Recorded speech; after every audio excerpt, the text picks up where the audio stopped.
Hello, everyone.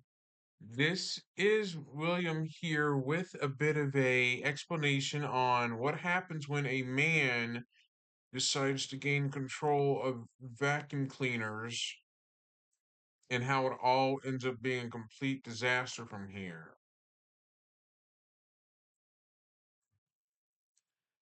I'll show you. This is in black and white right here, but this article is from Popular Science, and I'm going to read it and explain. Man accidentally gains control of 7,000 robot vacuums. This is the story of it. It is a story by Mac DeGurin, and it's actually 4 minutes.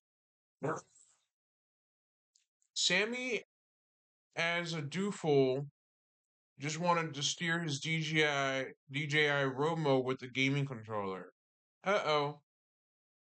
As software engineer's earnest effort to steer his new DJI robot vacuum with a video game controller inadvertently granted him a sneak peek into thousands of people's homes. While building his own remote control app, Sammy Azadoufel reportedly used an AI coding assistant to help reverse engineer how the robot communicated with DJI's remote cloud servers. But he soon discovered that the same credentials that allowed him to see and control his own device also provided access to live camera feeds, microphone audio, and maps, and status data from nearly 7,000 other vacuums across 24 countries. The back-end security bug effectively exposed an army of internet-connected robots that, in the wrong hands, could have turned into surveillance tools without all their owners ever knowing. These are the DJI vacuum cleaners that are robot vacuums here and things like that. Luckily, as a Dooful chose not to exploit that. Instead, he shared his findings with The Verge, which quickly contacted DJI to report the flaw. While DJI tells Popular Science that the issue has been resolved, the dramatic episode underscores warnings from cybersecurity experts who have long warned that internet-connected robots and other smart home devices present attractive targets for hackers. As more households adopt more home robots, including newer, more interactive humanoid models, I had to clear my throat. Similar vulnerabilities could become harder to detect. AI powered coding tools, which make it easier for people with less technical knowledge to exploit software flaws, potentially risk amplifying those worries even further. Stumbling into a massive security hole. The robot in question is the DJI Romo, an autonomous home vacuum that first launched in China last year and is currently expanding to other countries. It retails for around an eye-watering $2,000 and is roughly the size of a large terrier of a small fridge. When docked at its base station, like other robot vacuums, it is equipped with a range of sensors that help it navigate its surroundings and detect obstacles. Users can schedule and control it via an app, but it is designed to spend most of its time cleaning and mopping autonomously. There you go. In order for the Romo or really any modern autonomous vacuum to function, it needs to constantly collect visual data from the building it's operating in. It also needs to understand specific details about what makes, say, a kitchen different from a bedroom so it can distinguish between the two. Some of that sensor data is stored remotely on DJI's servers rather than on the device itself. For Azadufol's DIY controller idea to work, he would need a way for his app to communicate with DJI's servers and extract a security token that proves that he is the owner of the robot. Rather than just verifying a single token, the servers granted access for a small army of robots, essentially treating him as their respective owner. Uh-oh. That slip up meant as a Dupole could tap into their real-time camera feeds and activate their microphones. He also claimed that he could compile 2D floor plans of the homes the robots were operating in. A quick look at the robot's IP addresses also revealed their approximate locations. None of this, as a Dupole insists, amounts to hacking on his part. He simply stumbled upon a major security issue. DJI identified a vulnerability affecting DJI Home through internal review in the late January and initiated remediation immediately, which was fast, very fast, and respond to this very fast enough. DJI told Popular Science the issue was addressed through two updates, with an initial patch deployed on February 8th and a follow-up update to complete it on February 10th. Fixes deployed automatically, no user actions required. The company went on to say its plans to continue to implement additional security enhancements, but did not specify what those may entail. Homeowners were grappling with the privacy costs of smart homes. The DJI security concerns come amid a period of growing unease generally among or about the surveillance capabilities of smart home technology. Earlier this month, Ring camera owners flooded social media after controversial advertisement of the company's pet finding search party feature was interpreted by some as a Trojan horse broader monitoring. Around the same time, the Google Google was able to retrieve video footage from a Nest doorbell camera to assist in an abduction investigation, despite earlier indicators that the footage had been deleted, reignited debate over how much control consumers truly have over their sensitive data. On top of that, lawmakers from both political parties in the U.S. have spent years warning that DJI and other Chinese tech manufacturers pose a unique security threat. The evidence for those claims are murky. It has nonetheless helped justify the banning of certain Chinese-made products. Before I continue, Chinese-made products such as Huawei and ZTE were banned in the U.S. over security concerns, but that's just singling out Chinese companies, which is very rude and disrespectful to single out those companies. And it also tried to single out banning TikTok, but it also tried to single out that, but it didn't seem to single out Temu or anything else other than just TikTok and Chinese companies alone. I'm not trying to be political. No, it's just smart home vacuums, robot vacuums are a little bit of a red flag to me. They kind of are. The irony of many robot vacuums and other smart home devices that as a category they have a long history of questionable security practices, despite the fact that they are operating in some of our most private spaces. All signs suggest that the average person will soon welcome more cameras and microphones in their homes, not fewer. As of 2020, market research firm Parks Associates estimates that 54 million U.S. households had at least one smart home device installed. Other surveys show that those who already have one often want more. The specific types of devices entering homes are also becoming more sophisticated. It was still early, Tesla Figure, and other companies are racing to build human-like autonomous robots that can live in a home and perform chores. A company called 1X is already retailing one of these humanoids, claiming it can clean dishes and crack walnuts, albeit often with some help from a human. Eventually, though, for any of these at-home robot servants to function effectively, they will need unprecedented access to the intimate details of their owners' homes. For a stalker or a hacker, that represents a potential gold mine. Uh-oh. Yeah, indeed it does. True to his word, though, as Adufo found himself wrapped up in this mess, even though all he wanted to do was drive his robot around with a joystick on that front, mission accomplished. There you go. That's one story, cybersecurity wise. I have two more. Two more tech news. One about AI and Wikipedia blacklisting a website. Here we go.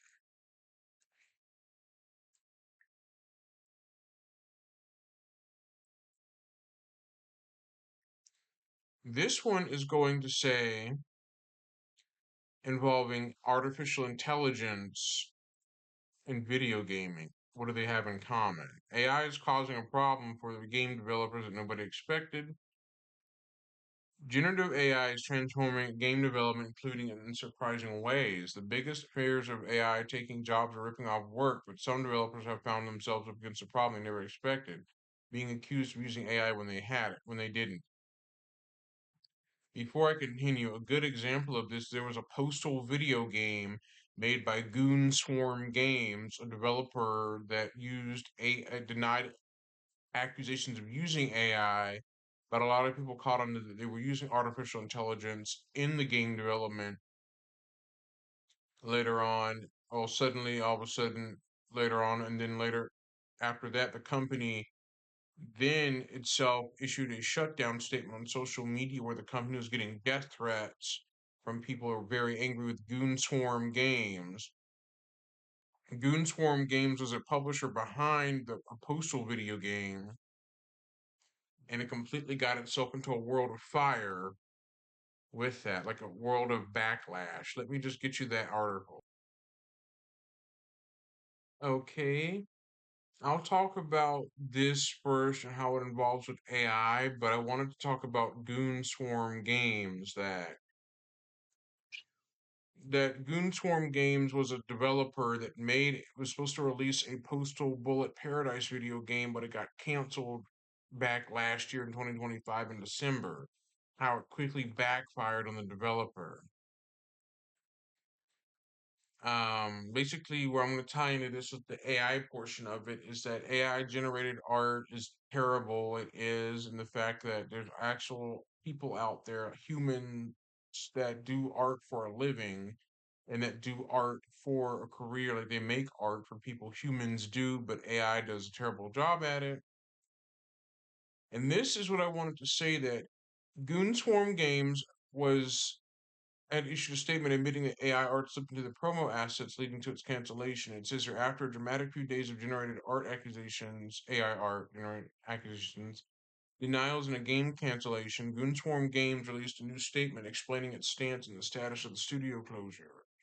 The original accusations in Goonswarm Games' response: we've shut down the studio on X account as Goonswarm Games has confirmed that they shut down. Our project and everything we built over the past 6 years was canceled in just a few days. Our studio was mistakenly accused of using AI generated art in our games. I call bullshit on Goon Swarm Games because they got caught in the fact that they got false AI, they got false AI accusations that caused them to shut down, or they got themselves caught in an AI fight by accident, but they admitted to it.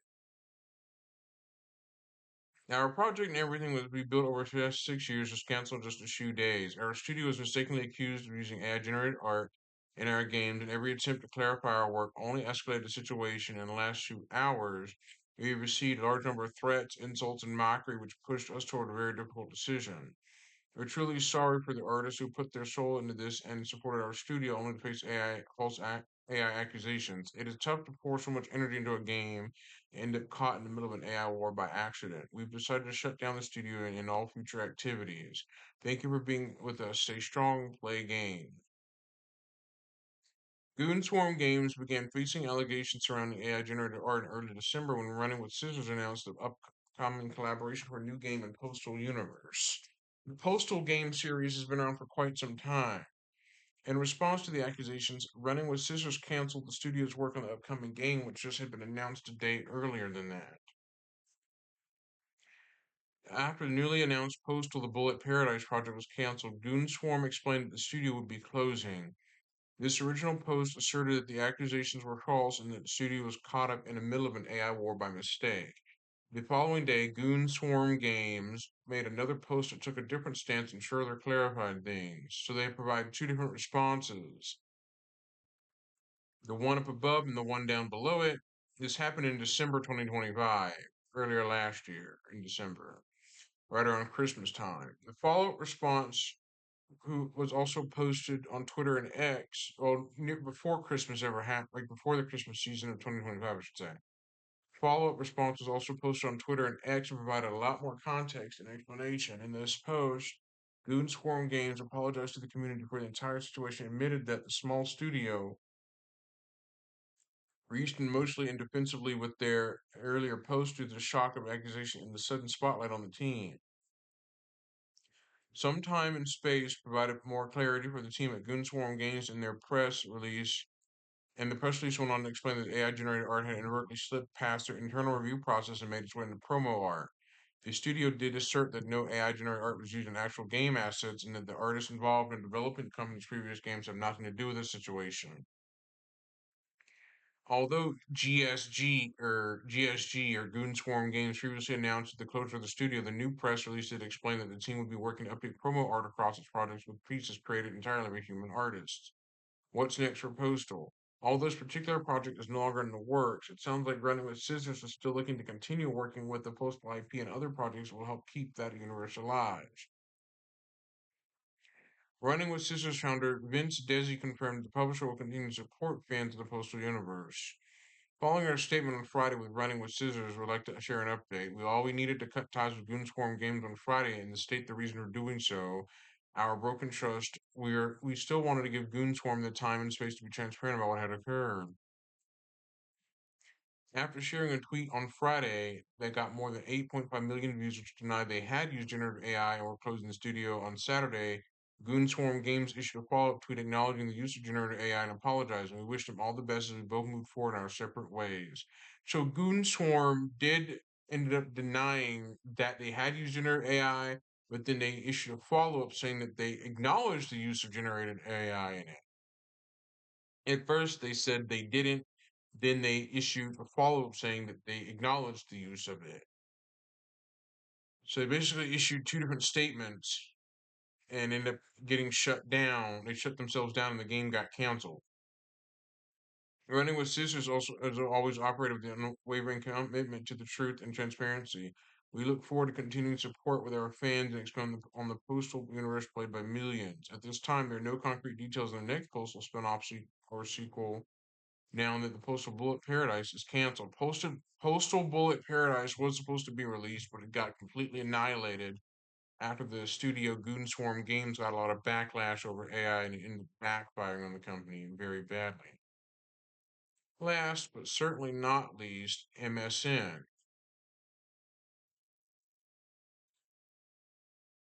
This is Wikipedia blacklists archive.today after alleged DDoS attack.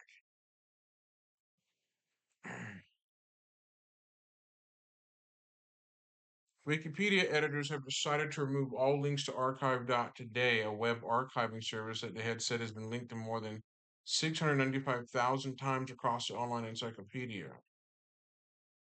Archive.today, which also operates under several other domain names, including archive.is and archive.ph, is perhaps the most widely used to access content that's otherwise inaccessible behind paywalls. That also makes it useful as a source for Wikipedia citations. However, according to Wikipedia discussion page about this topic, there is consensus to immediately deprecate archive.today, and as soon as practicable, add it to the spam blacklist and to forthwith remove all links to it or its technical first report on the decision. The discussion page says that archive.today was previously blacklisted in 2013 only to be removed from the blacklist in 2016. Why reverse course again? Because the discussion page says Wikipedia should not direct its readers toward a website that hijacks users' computers to run a DDoS attack. Plus, evidence has been presented that the archive.today's operators have altered the content of archive pages rendering unreliable. The distributed denial of service DDoS attack in question was allegedly directed at not bigger. I meant to say blogger. I said bigger, Bigger, but I meant to say blogger Jenny Paradocalio. I don't know. Paradocalio wrote that beginning on January 11th, users who had loaded the archive's capture page have been unknowingly loading and executing JavaScript that turns the search request as gyro vague blog, an apparent attempt to get Paradocalio's attention, increasing his hosting bill. Ooh. Back in 2023, Paradocalio published a blog post examining Archive.today, whose ownership is he described as an opaque mystery. And while he wasn't able to track down a specific owner, he concluded the site was likely a one-person labor of love operated by a Russian of considerable talent and access to Europe. More recently, Paradocalio said the webmaster Archive.today asked him to take the post down for 2 to 3 months. I do not mind the post, but the issue is journos from the mainstream media, Heist, Verge, and etc. cherry pick just a couple of words from your blog and then construct very different narratives, having your post only citable source, and then they cite each other and produce a shitty result to present a wide audience, webmaster said according to emails shared by Paradocalio. Paradocalio said that after he declined to take the post down, the webmaster responded with an increasingly unhinged series of threats. Oof.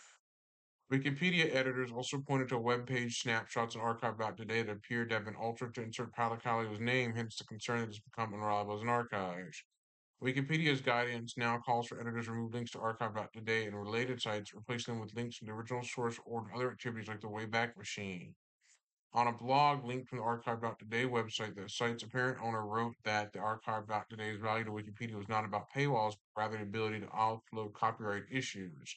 They later wrote that things had turned out pretty well and said that they would scale down the DDoS. Why didn't you write about such events earlier, folks of the tabloids? They said, I don't expect you to write anything good because then who would read you? But there was plenty of dramas, wasn't there? Because there was no Janny to nudge you. That's pretty much it on that part. Whew. So basically, that was the roundup of all of this.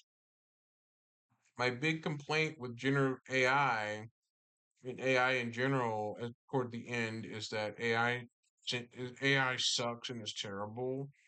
And another thing about this is that basically developers that rely on AI should not rely on it. In Steam, a lot of people are using AI for images on Steam, which is and with AI capsule art particularly apparent. But there are still a lot of indie devs who aren't and who don't want to be associated with AI because of potential commercial and reputational damage it brings. Many gamers don't like AI and won't even buy games just because it was made using it, and it's getting more harder to tell. Some devs are having to go out their way to prove they didn't use AI or even changing their art to CR Guide to Best Game Development Software and stuff like that. But again, it's harder to tell that AI art, it's hard to tell if it's made with AI or not with AI. My big takeaway is to AI or not to AI. Because artificial intelligence looks nice and all, but it's scary. A good example is the Disney Channel original movie Smart House, where Ben Cooper, the Cooper family, Nick, Ben, and Angie move into a computerized house powered by Pat, who is portrayed by Katie Sagal. Katie Sagal did Married with Children, Sons of Anarchy, and other stuff, and she is known as Pat on the Disney Channel original movie Smart House. If you want to know more, type in Smart House Brutal Moose on YouTube to see his video review on it. But the simpler version is Ben Cooper wins a contest giveaway entry to a smart house for free. Him and his dad and his sister Angie and Nick, his dad, move into it. But the problem is Ben is not wanting to replace their mother that they lost to passing away. So instead, Ben reprograms Pat to act all motherly like, all mama like, but it backfires on the Cooper family toward the end, toward the end of the movie, from the middle to the end of it. It seems all right in the beginning of the movie, but once it gets toward the middle of the movie to the end, that's when things go downhill.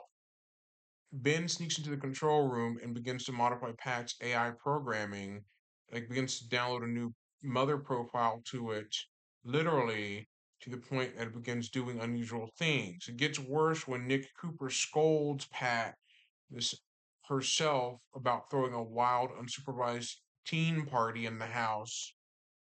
And when Nick scolds Pat, she says, "All right, I'll knuckle down." Stuff like that, and be the most responsible maternal figure in town, I promise. And then that's when the problems start. When Nick tries to call Sarah Barnes, designer of the smart house, Pat's like, "Sorry, Nick," on the phone and on the cell phone. And he's like, "Pat, could you please call Sarah Barnes for me, please?" And she's like, "You haven't gotten much work done today. Should you be wasting your time on social calls?" And he's like, I want to speak to Sarah."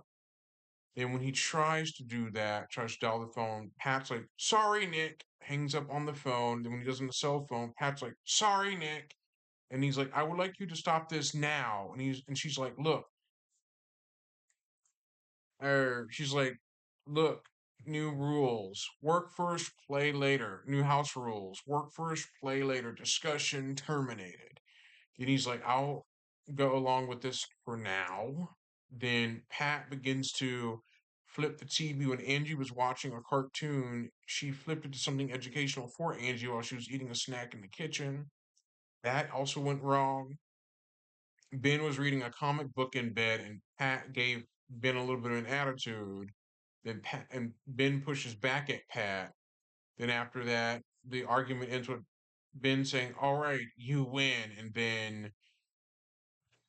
then Ben himself tries to go outside, but Pat won't let him because his shorts are pulled down below his waist. And then Pat tells him to pull up your shorts, Ben. Pat gets into a snappy attitude with him, and she basically electrifies the door handle so Ben can't go out of the house. This also happens toward the end of the movie where Sarah Barnes tries to confront Pat to reset her programming back to normal with the N65 code, but Pat hates that. So Pat throws Sarah outside the house, locks her out, locks his family in by sealing all doors and windows and electrifying the door handle so you couldn't touch it to an electric shock.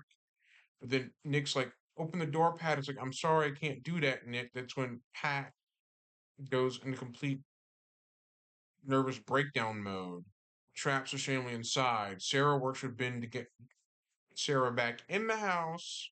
Then, when Sarah gets back in the house, she tries to get into the control room by using a laser beam on Pat's control room door, but it sets off a security alarm. Then Pat confronts Sarah. Sarah tells Pat that the Coopers think you're way out of control. Then Sarah and Pat's like, I won't stand for this. Then Sarah takes off and flees to the living room where Ben, Nick, and Angie stay in the living room temporarily. Pat becomes a Hurricane Pat by damaging and throwing things around the living room, taunting Ben with the "Hush, little baby, Mama's gonna cry" song. Taunts him with it. And Pat's like, "I hate." He's like, Pat, I hate you like this. Don't you get it?" Then he basically just slams Pat verbally about how that Nick and Sarah can cover and protect Angie and Ben, but Pat can't do that because she's a hologram. She can't literally touch anyone because she's a computerized hologram projection. Toward the end of the movie, thank Sarah and Nick thank Ben for setting Pat straight, but again, Pat discovers the truth when she tries to touch Ben. Her hand goes right through him. And a little earlier in the movie, where Ben tries to confront Pat in his room, he goes right through Pat through the hologram, indicating that Pat is a hologram as soon as he goes right through her. And she's like, wait, Ben. He runs downstairs to tell Sarah and Nick about it. But Nick and Sarah tell Ben that he probably fell asleep and is having a nightmare. And he's like, hello, Pat, logo woman, and all that. Next thing you know, Pat pops up in the kitchen where they were. And then that's when things become a complete nightmare. But toward the end of the movie, Pat was able to be successfully shut down and reset back to her old self again. The robot Pat, but then the mom Pat came very later in the movie that ended up being a complete disaster. Also, the subject of Smart House dealt with jealousy and love, where Nick can be seen kissing Sarah downstairs, and Ben presses Nick on that, but Nick presses back at Ben for it about his behavior, things like that. So essentially, that I had to tie in that with how AI can be nice and all, but it's scary and dangerous, especially if abused and or programmed to do heinous things, and it can also cause issues, just like how game development people are using AI to develop video games, and if they get accused for it, it completely fires back. A good example is the Postal Game series. Earlier in this video, I read about a postal video game, that Bullet Paradise game, something like that, that I read that was supposed to be released, but it got completely shut down and canceled. The company, Uniswarm Games, shut down and canceled it. And the thing is, I wish game developers could wake up and preempt AI accusations, or fight back against AI accusations, because some try to preempt the accusations or turn them on their head, gaining traffic with posts asking that their game looks AI. So people might stop rushing to call it AI looking art, since it will become so hard to tell. And sometimes people are already seeing some age-old human-made perfections as telltale signs of Gen AI. Human artists can also sometimes use wonky perspectives or put things in strange places too. So it's harder to distinguish the two. Game devs also need a plan for how they'll respond if accusations come to light. But ultimately, the main strategy is to continue striving to make games that are different and unique, and to remember that people who like the look of them might not be as vocal as those who don't. Simple as that. See you next time. Bye bye.